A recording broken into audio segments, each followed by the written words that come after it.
party people. Welcome once again to the Party of One podcast, where the gaming table is always set for two. I am your host, as always, Jeff Stormer. This week I am joined by Daniel Sos, host of the Blue Dawn podcast, for a game of Mage the Awakening from Honest Path Publishing. Blue Dawn Cast is an actual play podcast focused on good friends telling interesting intersectional stories within role-playing. You should absolutely check it out. The link to the show can be found in the show notes. Mage is one of my favorite World of Darkness games. It is about people that discover they have the ability to change the laws of reality. They discover the true, broken, fragmented nature of reality, and it explores the toll it takes on their psyche and the supernatural mysteries that they are driven almost compulsively to explore. I think it's fascinating, and it is a fascinatingly terrifying game when played with a single protagonist. I think you're going to love it. Without any further ado, let's dive in. Let's throw it over to me in the past so he can get started with the show. Take it past me. Thanks, future me. This week I'm sitting down with Daniel Sos. Daniel, thank you for coming on Party of One. It's a pleasure to be here. So at the top of the show, why don't you take a moment and tell the lovely listeners at home anything you might be working on, any podcasts that you might be a part of, all of that type of stuff. Anything you might want them to be aware of. It's interesting that you mentioned that. So when I'm not on this show, which I am most of the time, you can find me on my own actual play podcast. We're called Blue Dawn.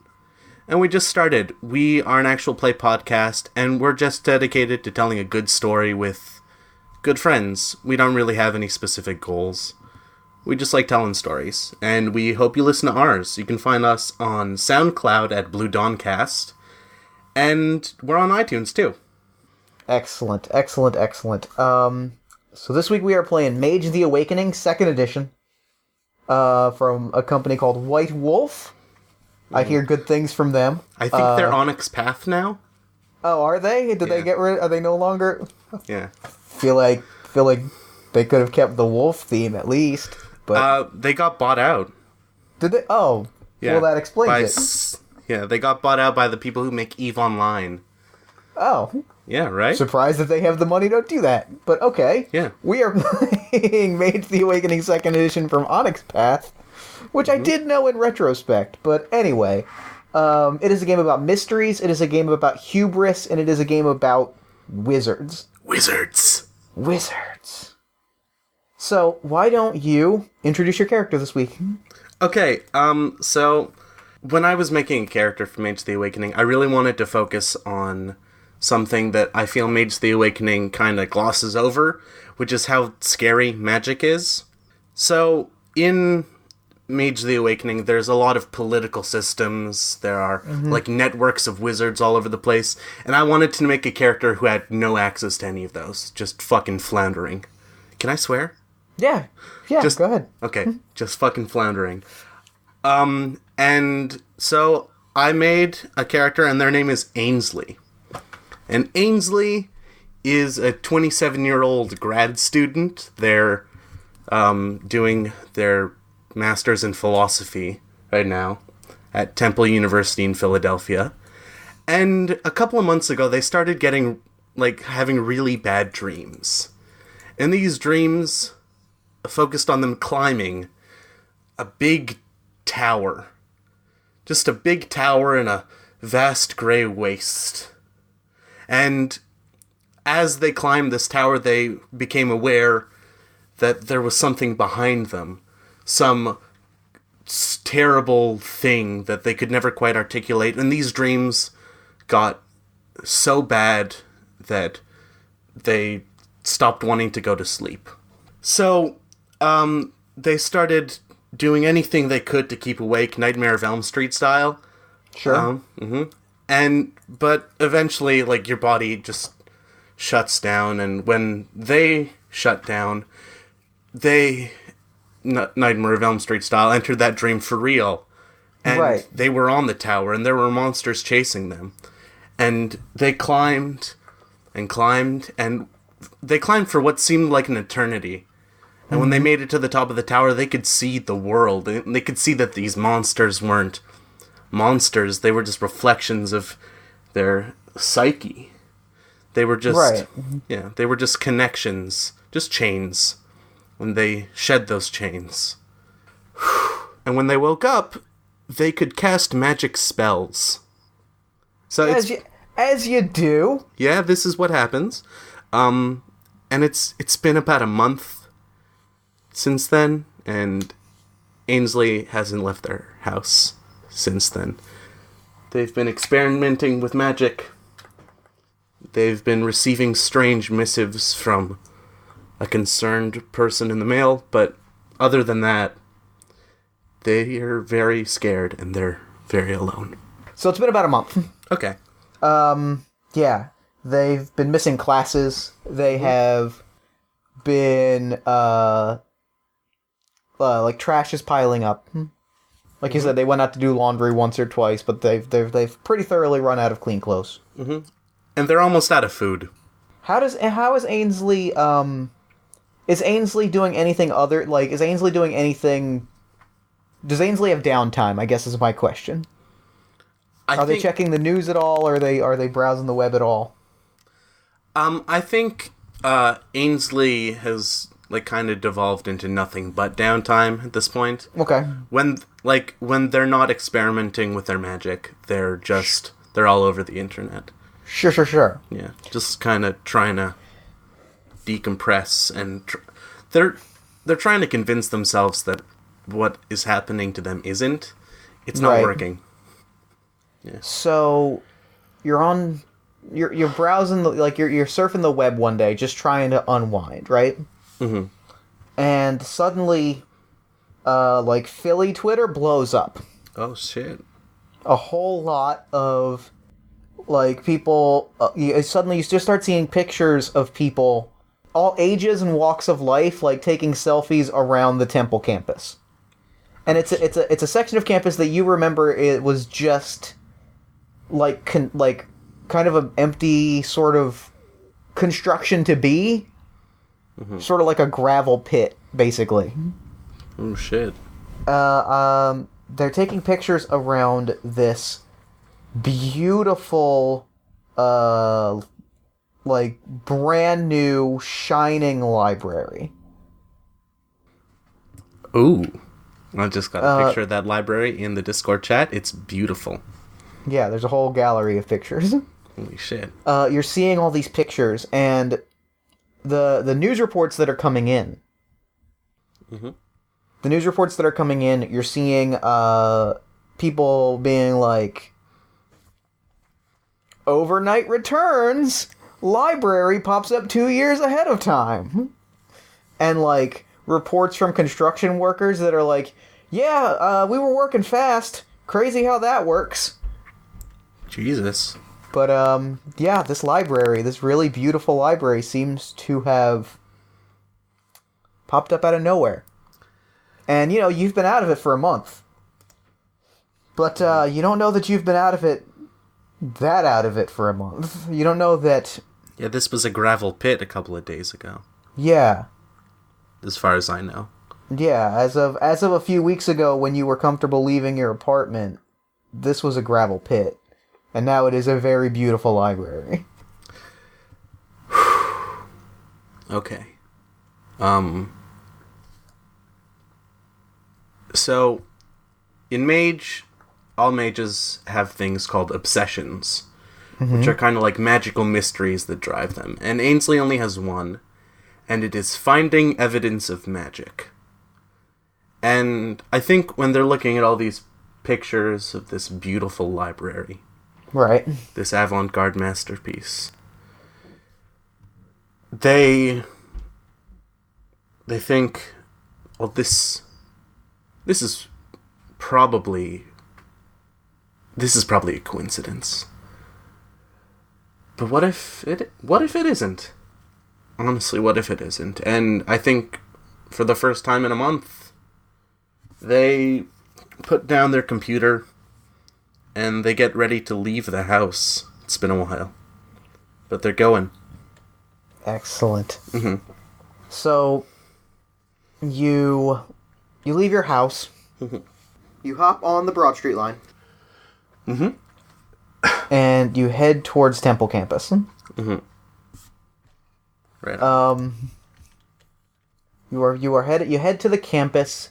It is a busy day, and you haven't been among people in a while. What describe your demeanor as like you're among people for the first time in a little while. Mm-hmm. And I think everybody's kind of looking at you a little bit because, well, I'll say, you probably smell a little bit. Oh, definitely. I didn't shower before leaving the house. Yeah. I'm not even wearing, like, proper shoes. It's, like, almost winter in Philly. Right. I'm wearing, like, tennis shoes. Yeah, you're wearing, yeah. I'm wearing, like, a big trench coat and tennis shoes. Yeah, I'm like, slumped over in one of the L seats. I'm looking at everyone, and, like, in a word, I'm fucking paranoid. Mm-hmm. So, as you get to the you get to your stop. Mm-hmm. You get off the L. Mm-hmm.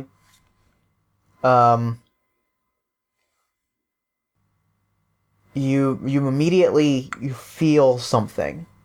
Oh shit.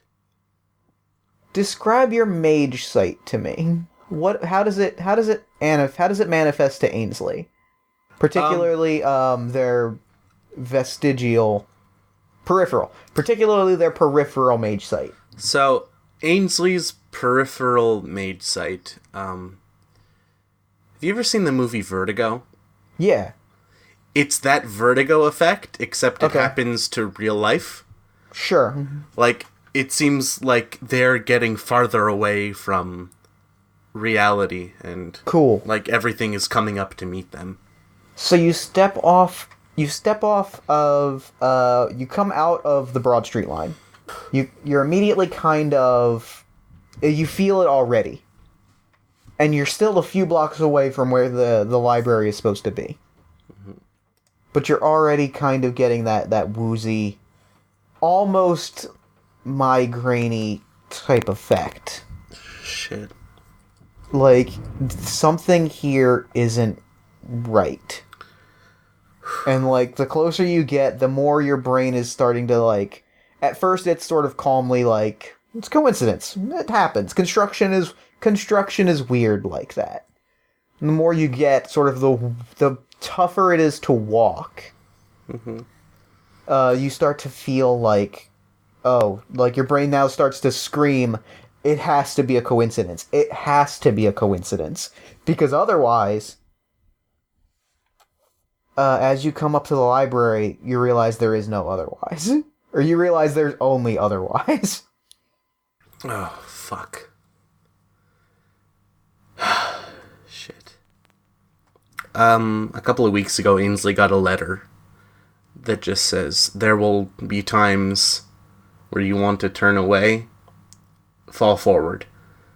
And so, Ainsley literally forces themselves to walk towards the library. So, you walk up to the library, mm-hmm. and you are looking around, and that feeling of vertigo starts to settle as you start to focus your mage sight a little bit. Okay. I am actually going to activate my mage sight. Okay, go ahead. How the fuck do I do that again? I think do I spend mana? It is an instantaneous thing. You don't need to spend mana. When you first encounter a mystery, make me a Gnosis plus Arcanum roll minus the opacity, which is 3. So the opacity's 3, and Gnosis plus Arcanum. I'm going to do it with Mind. Okay. Because that's my best, and my Gnosis is 2, Mind is 3, so I'm rolling 2 dice. Okay. Fuck. First roll. No successes. A 6 and a 1. Okay. So a 6... when is it a dramatic failure and when is it a failure? Remind me of that real quick. A failure is just when you get no successes. A dramatic failure is when you get no successes, when you roll a 1 on a chance die. Okay, got it. Mm-hmm. So you look around and your revelation comes up short. You feel it. You know that something is up here. This shouldn't be here. You can, as you walk, you almost feel the gravel under your feet. Like, you almost feel that soft, that sort of jagged, gravelly, lack of a foundation. Mm-hmm. even as you look down in this beautifully paved road. Or this beautifully paved, like, walkway leading to the library.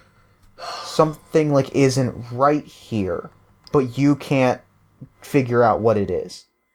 Now you can use the scrutinize from here.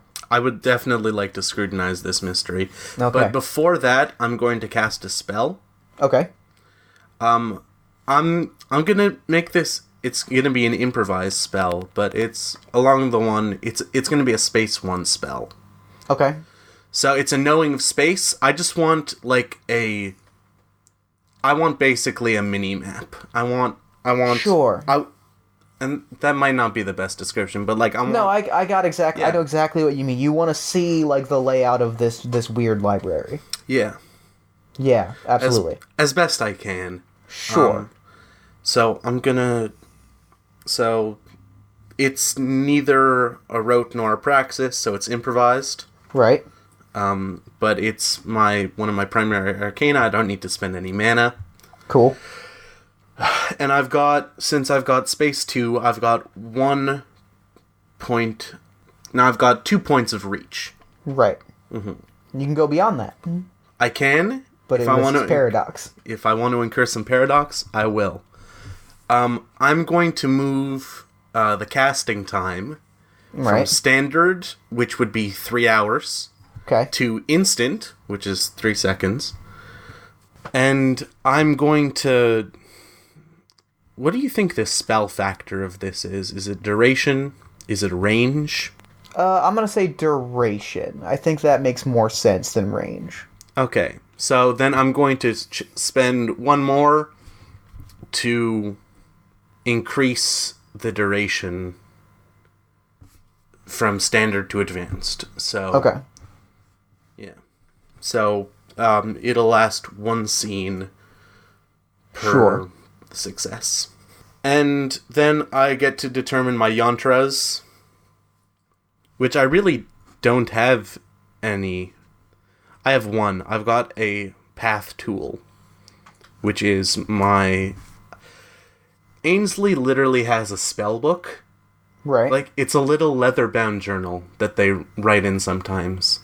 And I'm going to expand on this later. But for now, I think the way that they're focusing this spell is they're drawing what they think the layout around them looks like and letting their magic inform that.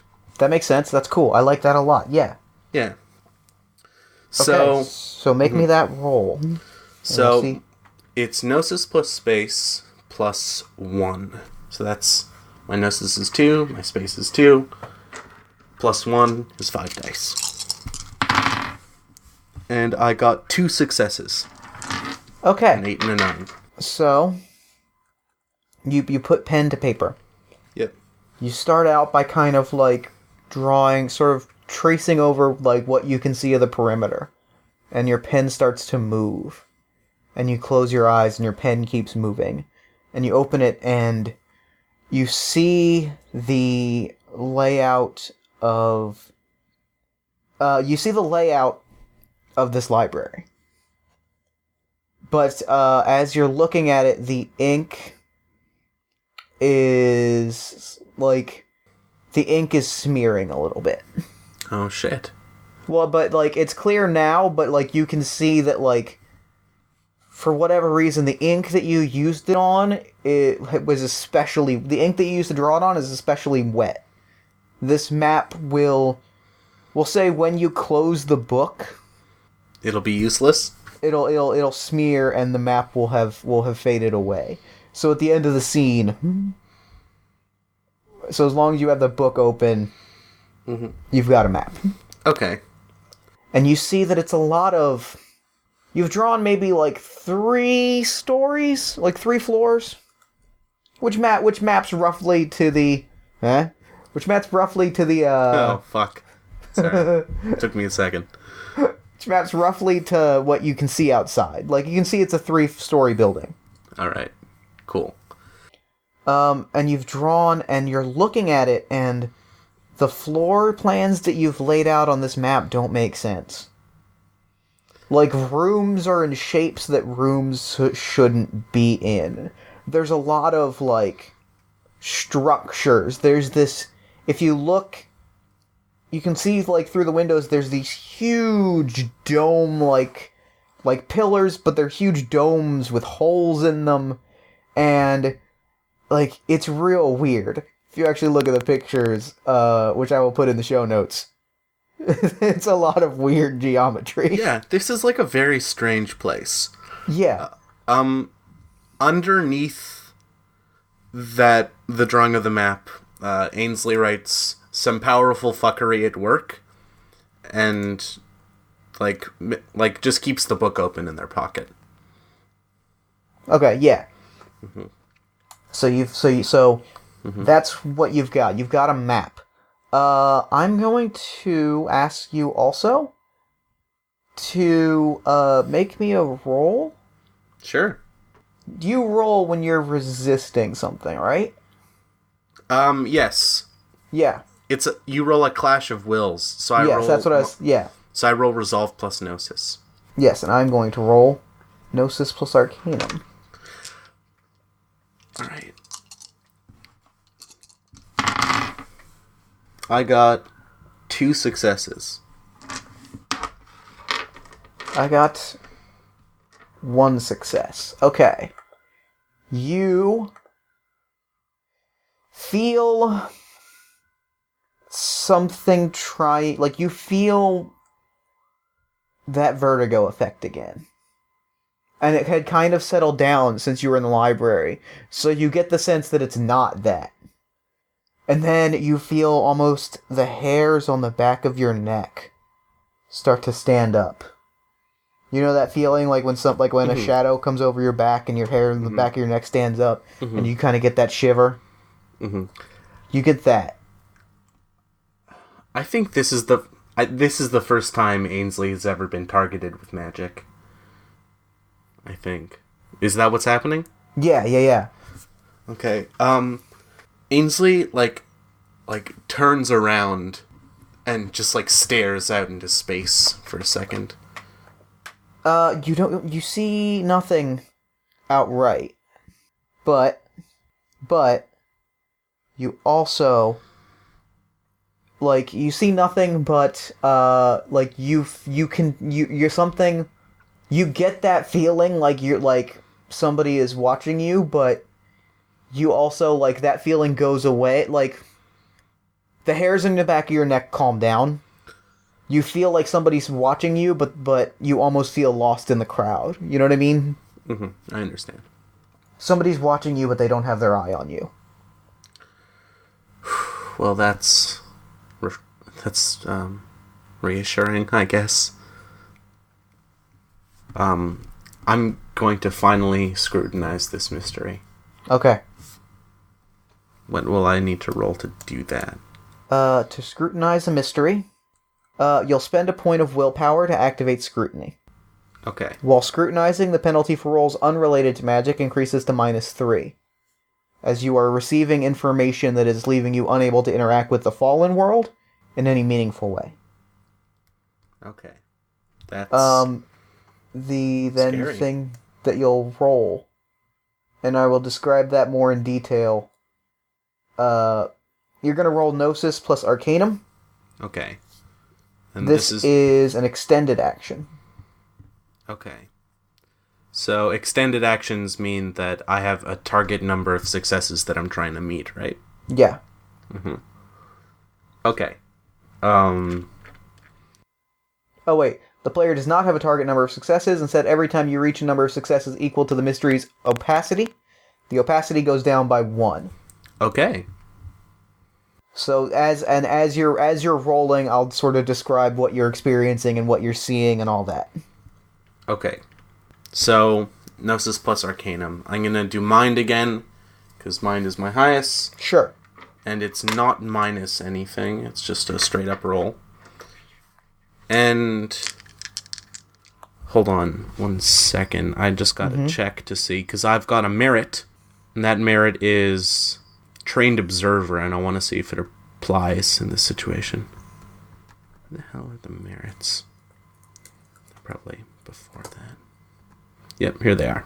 Spent years in the field. Your character spent years in the field, catching tiny details and digging for secrets.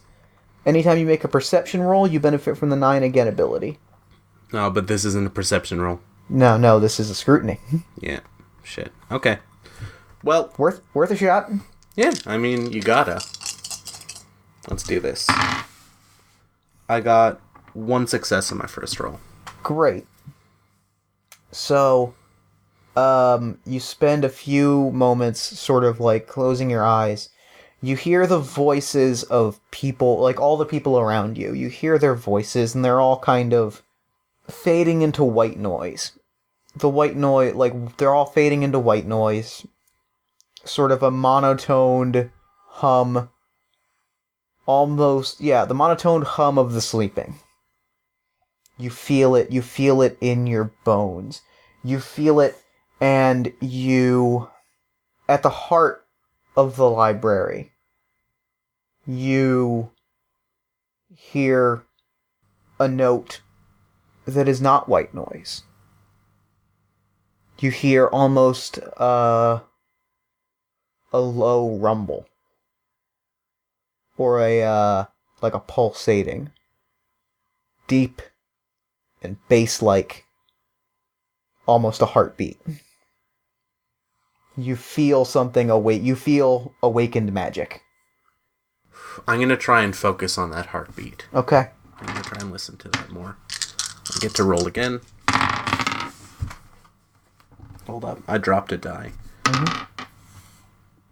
That is 2 successes. Okay. You actually managed to reduce the opacity by 1. Alright. So you find out, the mystery is a few days old. You're seeing it, you're focusing on that heartbeat. You're focusing on that heartbeat. You see it. You can see it. It is just a black mass pulsating. Deep on that, like all the way on that bottom floor. You see it just pulsating in and out. And you hear it. Like that deep rumble. And suddenly you look back up and your senses kind of narrow back at the library. And you see blood. You see blood and that fine marble that is all like the outside walls fine marble is now like discolored yellowed bone. And that smell of death is around it. For whatever reason, this is soaked in death magic. It was crafted, you can see that it was crafted with matter magic, haphazardly. In a way that probably invited some paradox. But, because, like, you can see the people walking in and out. You see those chains, and they're rattling. They're rattling like the people are, like, pulling at them. Shit. So, like, it was haphazardly or imprecisely used with, like, matter magic. Alright. But, the core of it, that pulsating black core is pure death magic. As it now drops down to an opacity 2. And I'm going to ask you for another Clash of Wills. Okay, Gnosis. Resolve. Again, 5 dice. I got a 10. I got another 10. I got a third 10. Holy shit. And, okay, so 3 successes. Okay, well, I got no successes. So, Fuck. What you see then, with your very good successful roll, you see eyes from that pulse, that black mass. Look out in your direction, and they look right at you for a split second. And you feel caught. You feel like you're caught. You feel like it has to see you. But then you see the eyes, like, bat around, and they sort of fizzle away. Something is scanning for another magic user. Well, they're not going to find it out here. I'm going to end my scrutiny briefly, and I'm going to walk inside. You walk inside, and even though you've ended your scrutiny, you don't see it, you don't see the bone, you don't see the blood, but you smell it. You smell that tinny, metallic-y, old blood smell. And at first you look around, and you swear that everyone can smell it. It's so strong that you swear you see the people turning up their noses, and you think, God, everyone here must smell this blood. And then you realize, oh no, they're smelling me, because I haven't showered. I rub my temples. I must look like literal trash. Mm-hmm. I run my fingers through the hair that I haven't washed in a week, and I start to move towards the stairs going down, if there are such. Yeah, you walk around for a little bit. Make me a skill roll. What skill? I will tell you. Cool. When I remember what the skill is, and I cut all of this audio out. I'm a make me a stealth. Make me a stealth roll. Okay, got as you no move through stealth. The library. Dexterity and stealth? Yes. Okay, so that's good for me, because I have no stealth. Excellent. But I have 3 dexterity, so that is 2 dice. And no successes.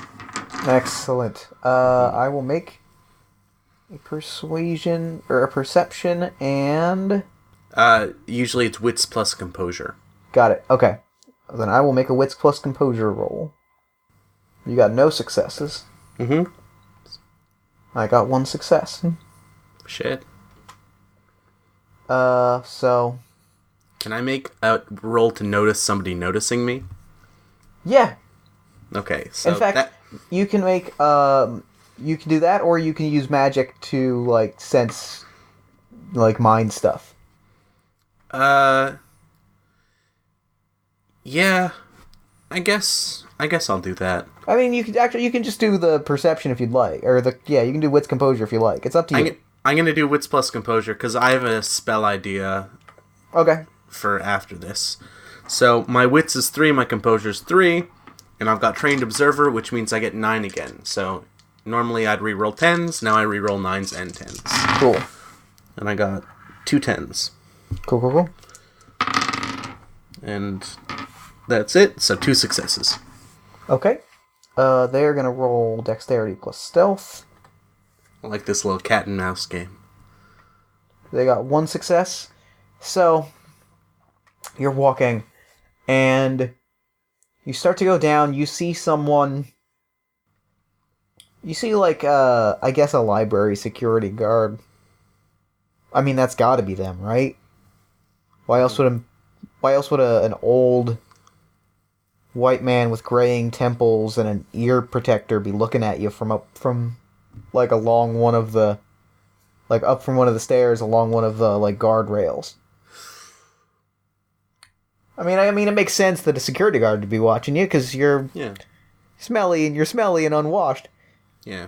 But he's not. But he's watching you real intently, and you feel like you see a few other shady characters. It is Philly, after all. Mm-hmm. But he's watching you, and he starts to move down the stairs. I'm going to cast my first spell on a person. All right. I'm going to cast... this is going to be a ruling of mind. So a 2nd level mind spell. And that spell, I'm going to I'm going to make that person forget what's going on. Just like a brief moment of complete disorientation that'll let me skip out. So ruling of mind, it's improvised. I don't need to spend any mana.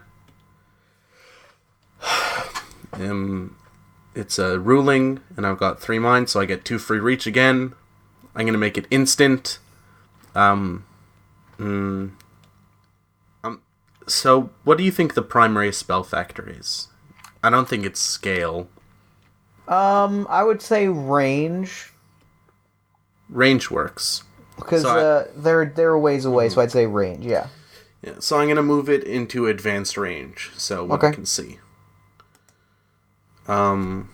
So this isn't really incurring any penalties yet. Okay.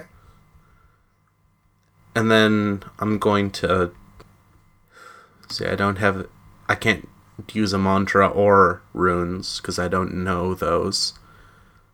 I can use my path tool. But how would I make this work with my book? Okay, I know. So Ainsley, makes brief eye, they're not looking at Ainsley, they're coming down to look at Ainsley. Yeah. Ainsley writes in their book, "Stop what you're doing." That's all they write. They just write, "Stop what you're doing," and then they, flick their pen. Okay. It's the security guard. So now I'm going to roll Gnosis plus Mind plus 1, which is 6 dice. Okay. Before you do that, I'm actually just going to ask you for a Gnosis plus Arcanum roll. Okay, with Mind? Yeah, Gnosis plus Mind. You want to get at least 2 successes. Okay. I got... Holy shit. I got 5? Alright. So that's an exceptional success.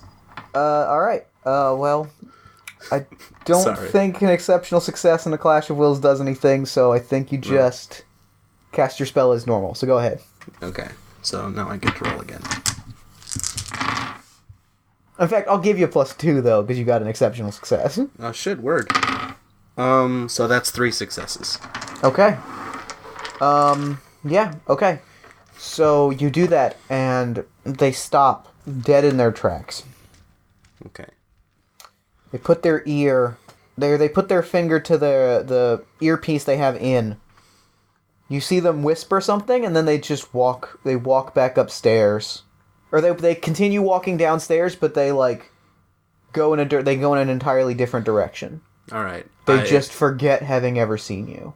Good. I walk faster down the hallway. Okay. You're moving through this hallway.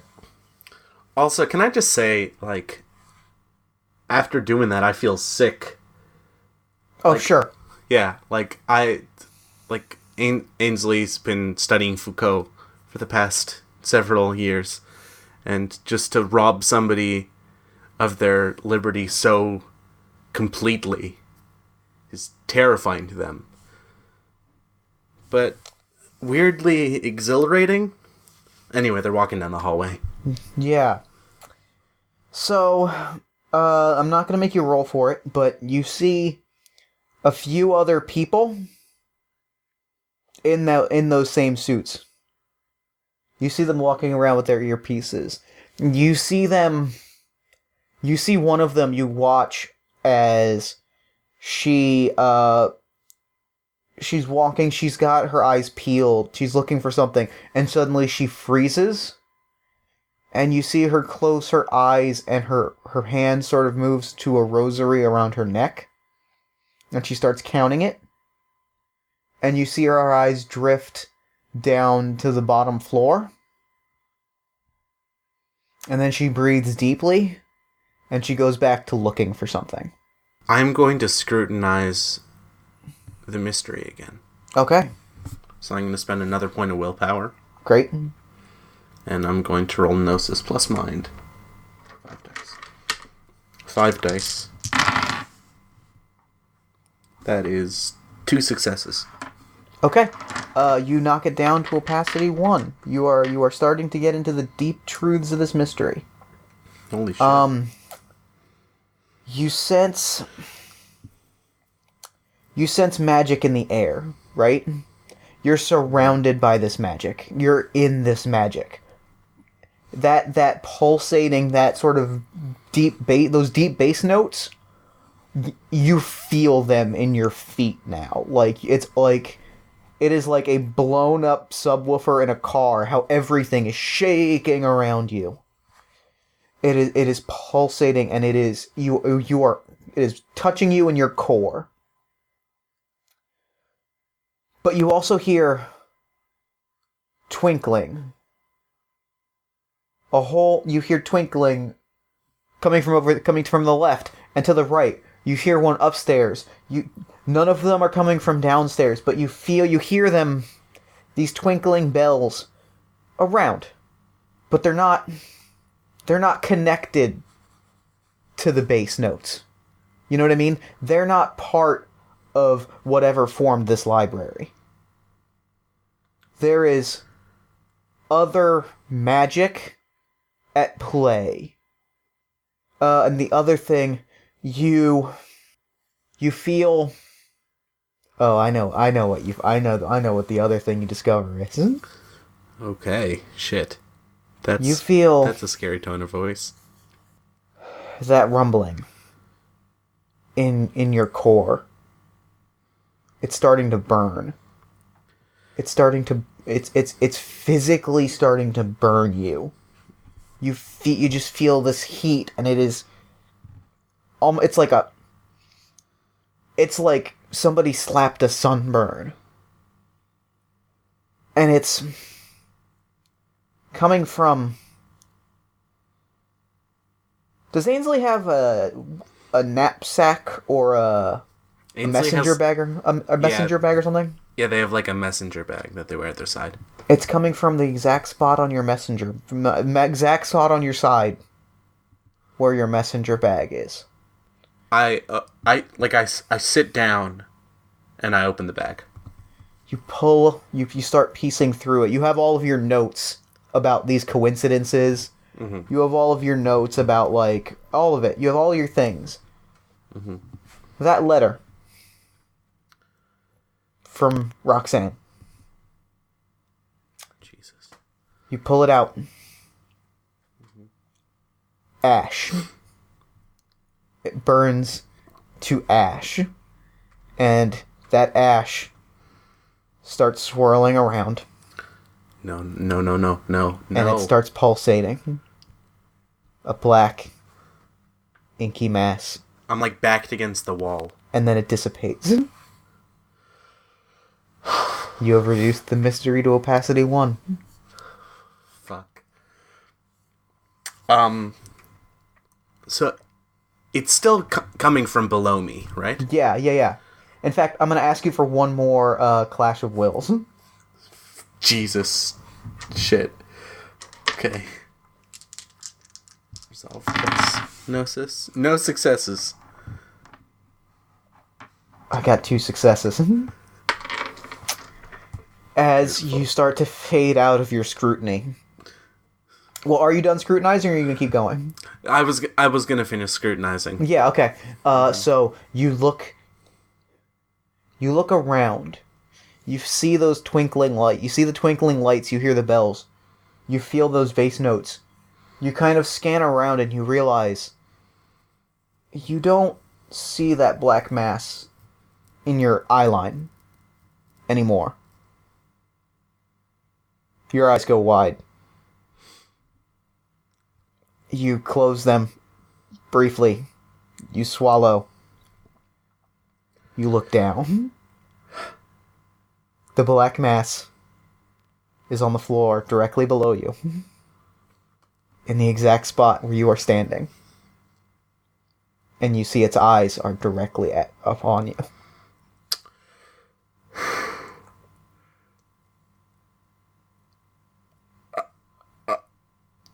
I don't know what to do. I stare right back. I'm just looking at it. Okay. I'm shaking. You hear a voice. You hear the voice in your head that you hear when you read Roxanne's letters. It just says, Ainsley, you made it. Come on downstairs. What? Come on downstairs.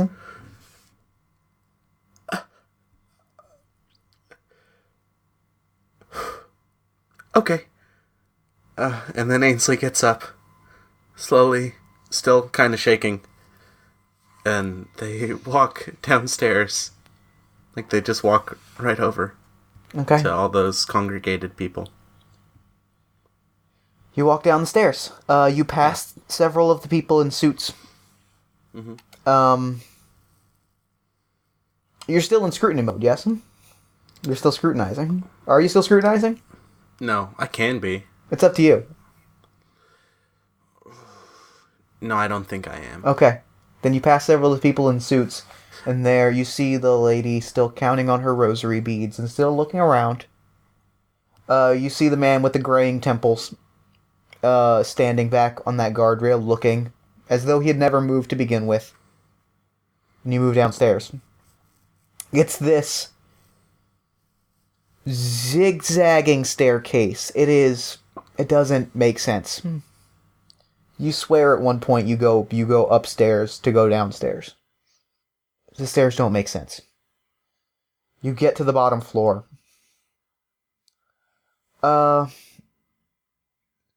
It is the computer lab of a library. There are people down there doing homework. There are people down there researching. And you see an Indian woman sitting at a laptop. She is wearing this sort of beautiful mesh and leather, very spooky looking. She is flaunting her mystery. She looks up at you and she leans back and she waves to a chair in front of you. I take a seat. You say she's wearing like an extravagant dress? Yeah. It's got full length sleeves. It is almost like a gothy ball gown.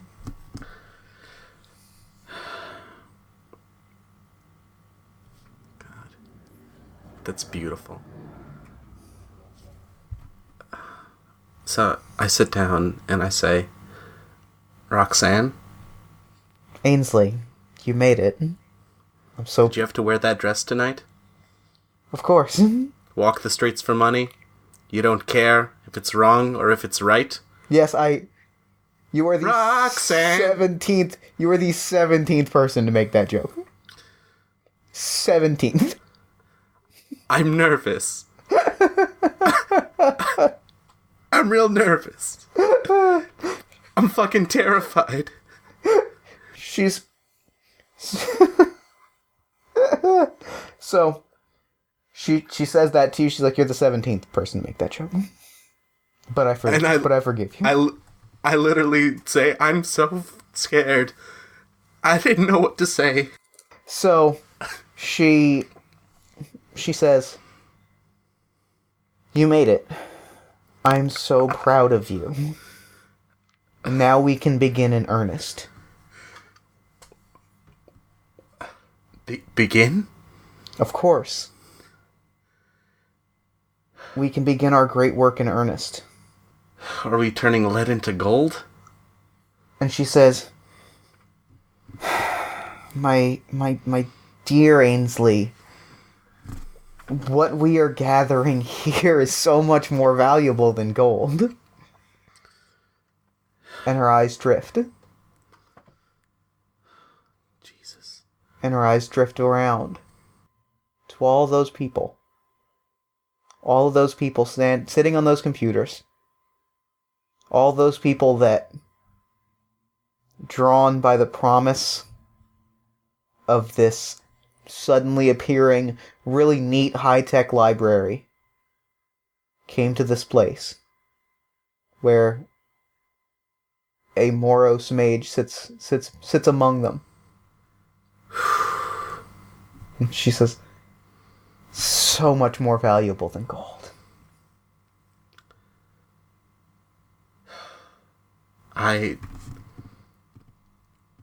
Am I to be complicit in this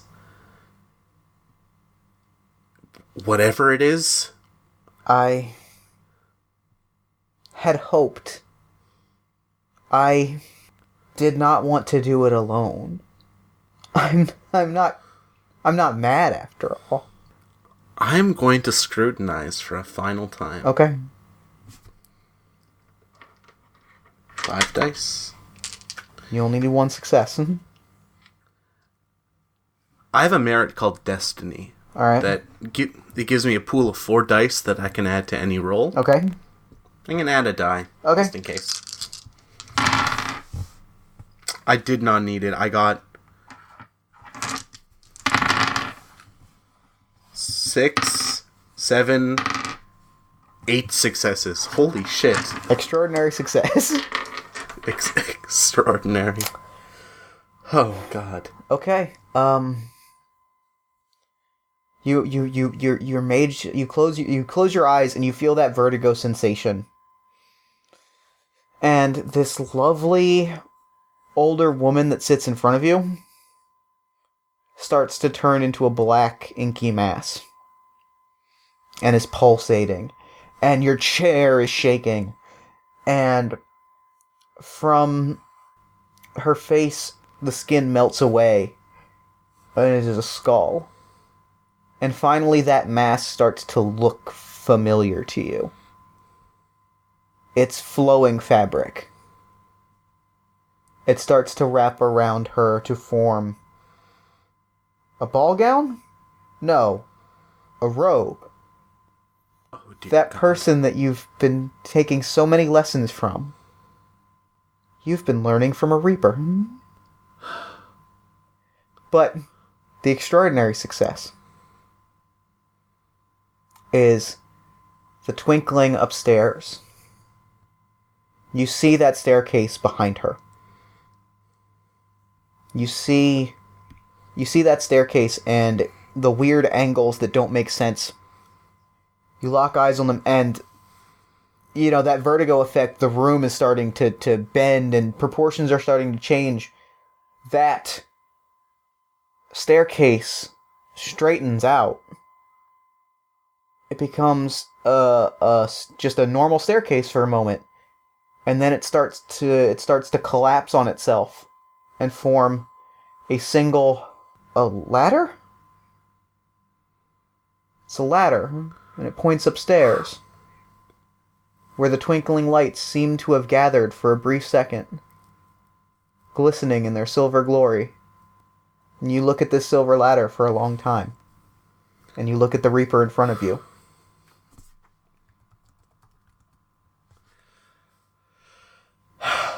What is this place? This is my masterpiece. I've done so much training to make it. But the one thing I could never really master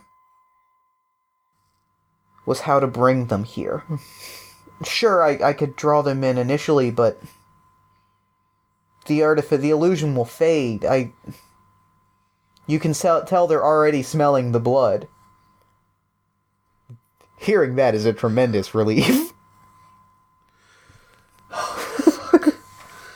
Because that means it's not you. God. Yeah, I'm just realizing, like, I Dan know what I'm doing, like, that all of this shit is like me scrutinizing the thing, but to Ainsley, this must seem terrifying. Oh yeah, this is some real cosmic shit. Yeah, this is a lot worse than their awakening. And you're hearing her describe these things, but you're still seeing the Reaper in front of you. This very classical Grim Reaper. As the mystery has shed away, like you're seeing Roxanne for who they are, or for who she is.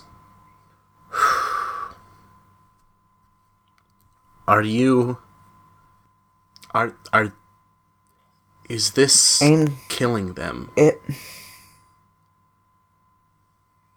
Do you want the truth? Or do you want the answer that will make you more comfortable? Do you want truth or comfort? I've had my fill of lies. life is... What is a life spent asleep? So, is it killing them? Yes, but in a sense... But in another sense, have they ever been alive? A sleeping mind is still a mind. It's still there. Ainsley... Ainsley was already sitting down, but they sit more. Mm-hmm. They just, kind of slump over in their chair. They just say, I'm just trying to make sense of it all. I can help you. I just need you to work with me. Join me in this.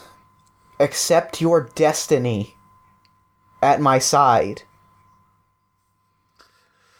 The twinkling lights upstairs they remain, but they've converged on one place, but you sense that they are starting to drift. You get the sense that they might not be there for very much longer. You need to decide your final plan of action.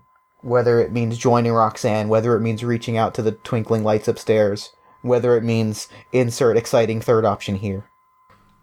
Okay. The exciting third option is I'm going to cheat. Excellent. I'm going to cast one of the only rotes I have. It's the fate spell Serendipity. Alright.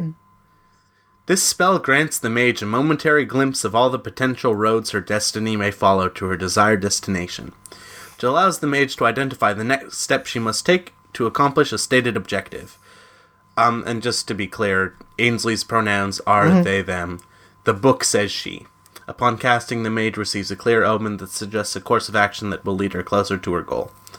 This seldom guarantees immediate success, especially if the task before her is complicated, but can provide an important breakthrough. So since this is a rote spell, I gain free reach as though my character had 5 dots in the Arcana, so I've got 5 free reach. I may use my Mudra Yantras, and I'm not casting out of a grimoire. So I'm going to spend my reach. First, I'm going to change it to an instant action. Second,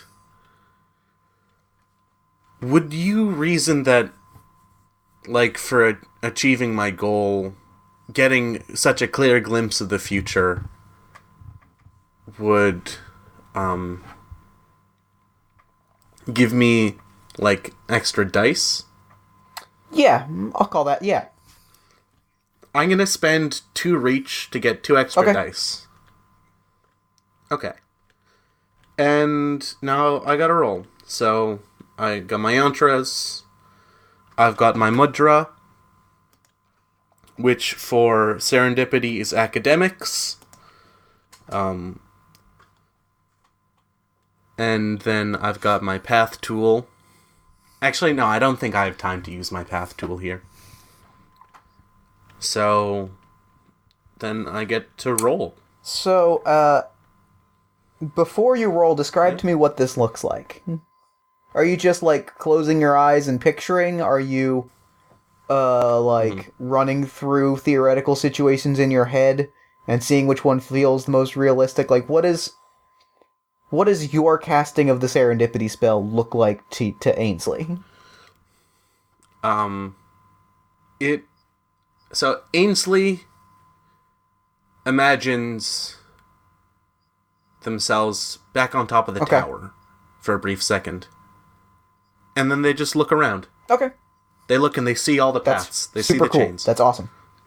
Yeah. And they can follow the chains any which way they want. So I'm going to roll Gnosis 2, Fate 1, Academics 2. So 5 dice.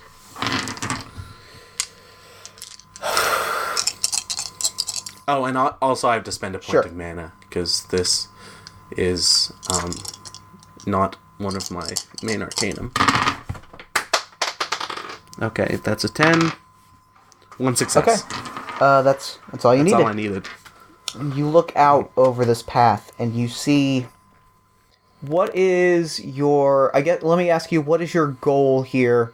What is the path? What are the paths that you're looking at? What is the goal here that you are looking for something helpful towards?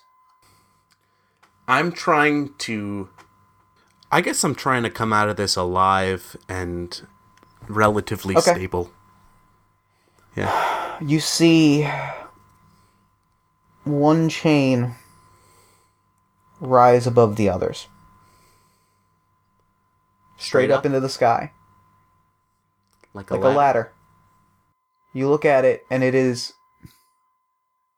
Of all things, it is... leads to the inside of one of those helicopters with the open sides. Oh my god. You pull on it, and the helicopter inches closer to you. And finally, you see inside Ainsley. And they look...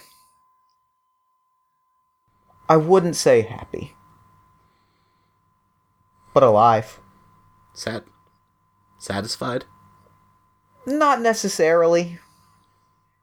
They kind of have they look... The lines on their face are a bit harder. But they're alive. They are wearing a black suit. An earpiece. God, Their shoulders have slumped just the slightest amount. But you're alive. And they look stable. I wouldn't say happy or content, but I'd say stable. Ainsley's gonna climb that ladder. Epilogue. Describe to me how you got a hold of the people of the Silver Ladder. You don't need to roll anything. It's an automatic. You succeeded. Describe to me how it happened. Ainsley took this right out of Roxanne's head. They saw Roxanne, and for a brief second they thought, well, I have a way out. What happened that put Roxanne in this circumstance? And I took a look at her life, and I saw her awaken, and I saw her join the Silver Ladder, and I saw her become corrupted by it. But I got a phone number, and I called that phone number, and I told them the truth. I told them what was happening, and I climbed that ladder. You open your eyes. You're still sitting in that room. You're still there. You're still across a table, or you're still next to a Grim Reaper. But now those twinkling lights are climbing down that ladder.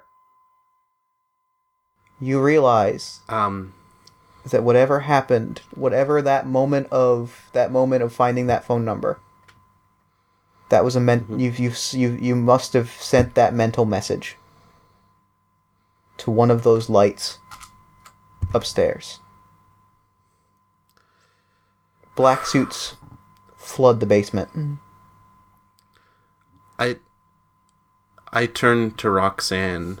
She has a sad smile on her face.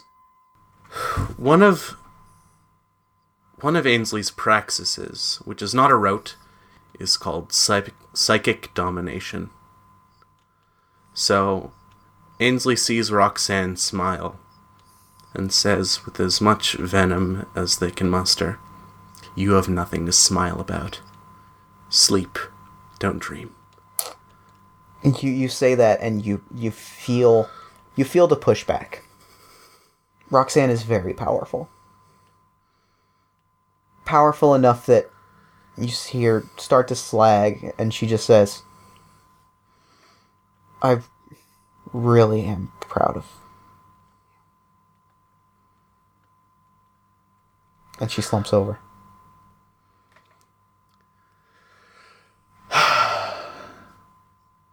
Ainsley, for a split second, realizes that they are not tied to the chair. They thought they were. Those chains bind tight, but now they're free. And they stand up, and they just before the black suits rush into the door, and in the heat of the moment tackle them. There's just a little moment where they rub their wrists and they say, "I'm free." And that's game. I'm free. Alright. Damn, that was good. That was some good-ass role-playing game. I'm feeling good about that. I am too. Dan, thank you so much for coming on Party of One. It was honestly a pleasure to be here. Real quick before we wrap up, where can people find your work online? You can find me on Twitter at website.biz. And you can find the podcast I do on SoundCloud at Blue Dawn Cast. Excellent. Well, I'm going to throw it over to me in the future so that he can wrap up with the show. Take it, future me. Thanks, past me, and thanks again to Dan for coming on the show. That was amazing. I freaking love that game. If you enjoyed this episode, be sure to check out Blue Dawn Cast. I think you're really going to dig it. That can be found at soundcloud.com/BlueDawnCast. You can also follow Dan on Twitter at website.biz. You can also follow this show on Twitter at Party of One Pod, like it on Facebook at facebook.com/PartyOfOnePodcast. And if you love the show, consider telling a friend. iTunes reviews, social media shoutouts, and word-of-mouth recommendations do so much in helping the show do bigger, better, and cooler things. And if you really enjoy the show, consider backing us on Patreon. Patreon support pays for new equipment, hosting fees, and covers things like conventions appearances and live shows, which are palpable, tangible ways that the show can expand. You'll also get pretty sweet goodies like early access to episodes, bonus material like character sheets and adventure prep materials, and starting this week, designer's notes about games that we played for the show that were not designed for two, such as Mage the Awakening. All of that can be found at patreon.com/PartyOfOnePodcast. If you want to hear more from me, you can check out All My Fantasy Children, the podcast in which Aaron Catano and I take your listener prompts and turn them into beautiful, thriving role-playing game children. This week we created the world's most charming necromancer, Catch Cavalier. It's a great episode. I don't want to say anything to spoil you, but it's a good one. You're going to love it. Party of One is produced and edited by Jeff Stormer and Jen Frank. All music for the show comes from the song Infinite Lives by Mega Ran featuring the D&D Sluggers. If you'd like to inquire about advertising rates or about coming onto the show, shoot me an email at partyofonepodcast@gmail.com. Thank you so much for listening, and until next time, party on. Never gonna die.